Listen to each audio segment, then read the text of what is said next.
The truth is that as the struggle for survival has subsided, the question has emerged: survival for what? Even more people today have the means to live, but no meaning to live for. These are the words of Viktor Frankl, a 20th century Viennese psychiatrist, most famous for his book Man's Search for Meaning. In that book, Frankl details his time spent as a Nazi concentration camp prisoner, and reflects on how one can find meaning in life even in the harshest of conditions. Frankl, whose interest in the topic of life's meaning began as a teenager, came to the realization that while ever more people in Western nations were living lives of material comfort, all too many lived in a detrimental psychological state he called the existential vacuum. As he explained, the existential vacuum is a widespread phenomenon of the 20th century. This is understandable. It may be due to a twofold loss which man has had to undergo since he became a truly human being. At the beginning of human history, man lost some of the basic animal instincts in which an animal's behavior is embedded and by which it is secured. In addition to this, however, man has suffered another loss in his more recent development, inasmuch as the traditions which buttressed his behavior are now rapidly diminishing. No instinct tells him what he has to do, and no tradition tells him what he ought to do. Sometimes he does not even know what he wishes to do. Instead, he either wishes to do what other people do, conformism, or he does what other people wish him to do, totalitarianism. The preponderance of people living lives absent of meaning led to the emergence of what Frankl called the mass neurotic triad. This was a term he coined to describe the three most common symptoms associated with lives lived in the existential vacuum, namely depression, aggression, and addiction.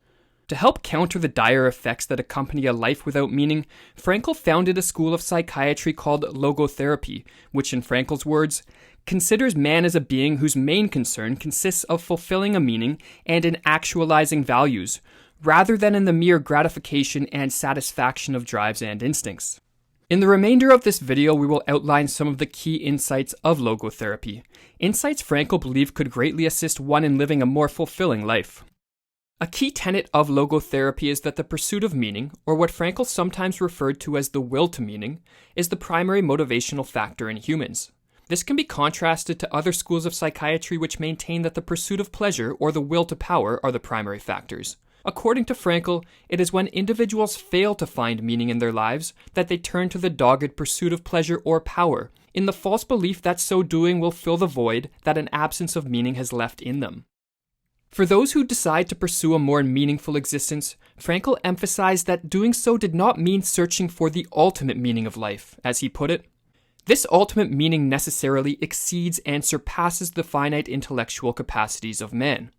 What is demanded of man is not, as some existential philosophers teach, to endure the meaninglessness of life, but rather to bear his incapacity to grasp its unconditional meaningfulness in rational terms.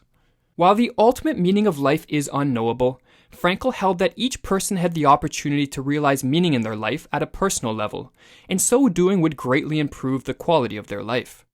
It should be noted that Frankl did not believe that individuals created such meaning. Rather, he believed it was discovered and was present in every living moment, whether one was aware of it or not. As he put it, "I am convinced that in the final analysis, there is no situation that does not contain within it the seed of a meaning."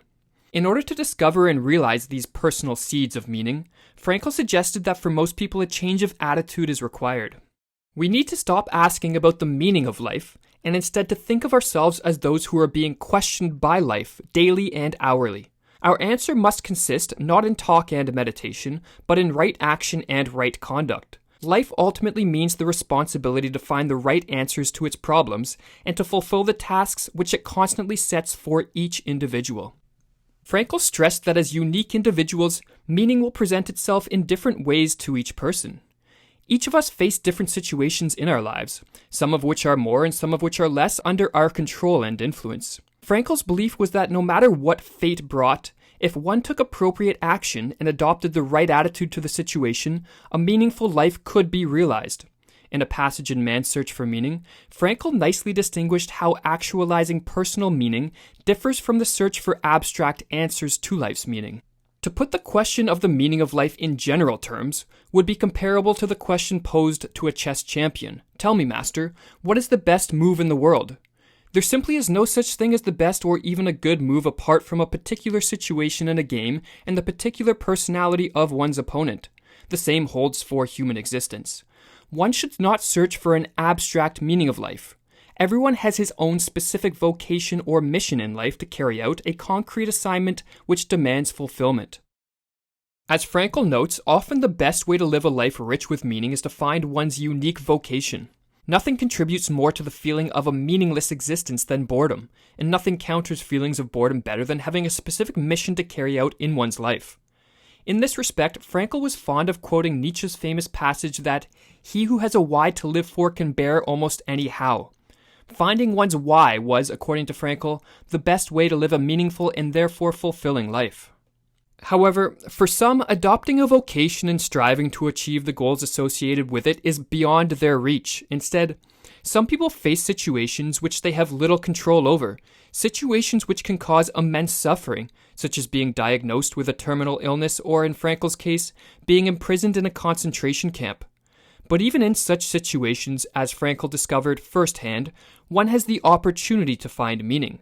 And we will conclude this video with a passage which reflects this important belief of Frankl's. We must never forget that we may also find meaning in life even when confronted with a hopeless situation, when facing a fate that cannot be changed. For what then matters is to bear witness to the uniquely human potential at its best, which is to transform a personal tragedy into a triumph, to turn one's predicament into a human achievement. When we are no longer able to change a situation, we are challenged to change ourselves.